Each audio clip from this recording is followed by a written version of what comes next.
যে ঢাকা 15 আসন যেখানে বাংলাদেশ জামাত ইসলামীর আমির ডাক্তার শফিকুর রহমান সাহেব ইলেকশন করবেন, গত রাত্রে তার 12টি নির্বাচনী কে বা কারা পুড়িয়ে দিয়েছে, ভেঙেছে।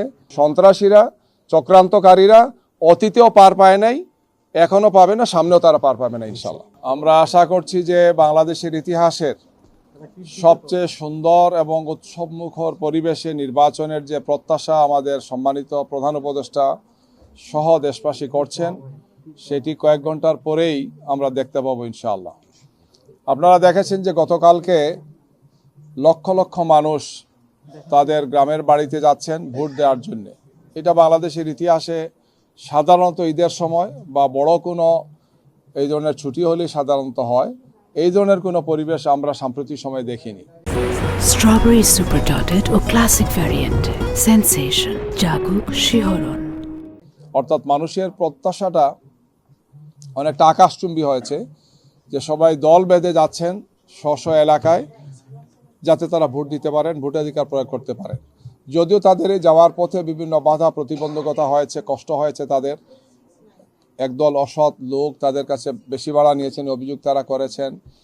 সাফিসিয়েন্ট ট্রাভেলিংয়ের জন্য তাদের গাড়ি ছিল না, ট্রেন ছিল না, বাস সমস্যা ছিল, লঞ্চের সমস্যা ছিল। এরপরও মানুষ সব কষ্ট বেদনাকে বুকে ধারণ করে হাসি মুখেই স্ব বাড়িতে তার গন্তব্যে গিয়ে পৌঁছেছেন।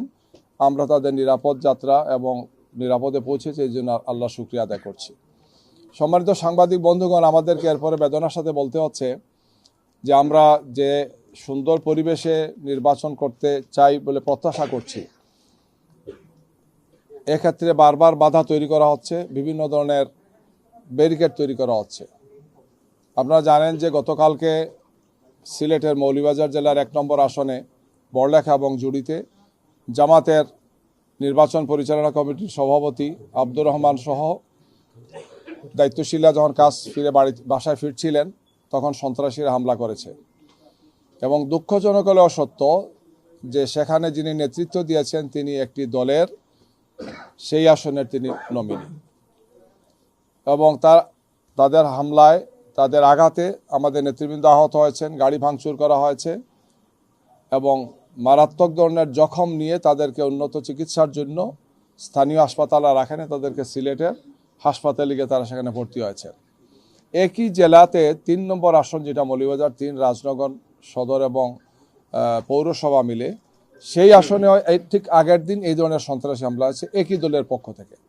গতকালকেই সিরাজগঞ্জ শহরে পুলিশ বাহিনীর পক্ষ থেকে অথবা আইনশৃঙ্খলা বাহিনীর পক্ষ থেকে সেখানে বলা হয়েছে যে এরা সামরিক বাহিনীর সদস্য পরিচয় দিয়েছেন। তারা মাইকে ঘোষণা দিয়েছেন যে এই মানুষগুলো যাদেরকে যদি আপনারা পান, এলাকাবাসীকে আহ্বান জানিয়েছেন যে তাদেরকে গ্রেফতার করে আমাদের হাতে তুলে দেন।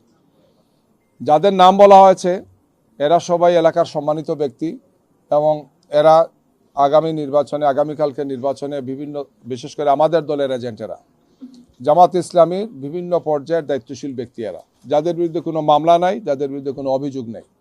পরবর্তীতে যখন যোগাযোগ করা হয়েছে সেখানে ওনারা বলেছেন যে আমরা গোয়েন্দা তথ্যের ভিত্তিতে এই লোকগুলোকে গ্রেফতারের জন্য বলেছি। ডিসি সাহেব অথবা রিটার্নিং অফিসার সাহেব কোনো দায়িত্ব নেন নাই, পুলিশ কোনো দায়িত্ব নেয় নাই। আমরা এই বিষয়গুলো পরবর্তীতে লিখিতভাবে জানিয়েছি যে এই ধরনের কোনো ভূমিকা যদি কোনো বাহিনী রাখেন, তাহলে তিনি আইনের কতটুকু সম্মান তিনি দেখেন আইনের প্রতি।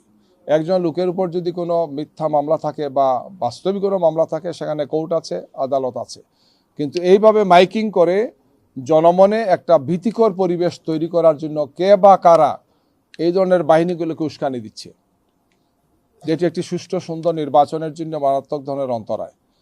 ফরিদপুরে একই ধরনের ঘটনা ঘটেছে, ফরিদপুর 2 নম্বর আসনে একই ধরনের ঘটনা ঘটেছে। সেখানে যারা আমাদের নির্বাচনের এজেন্ট হবেন, দায়িত্বশীল যারা আছে, তাদের উপর হামলা হয়েছে, আঘাত করা হয়েছে, তাদেরকে ফিজিক্যালি অ্যাসল্ট করা হয়েছে।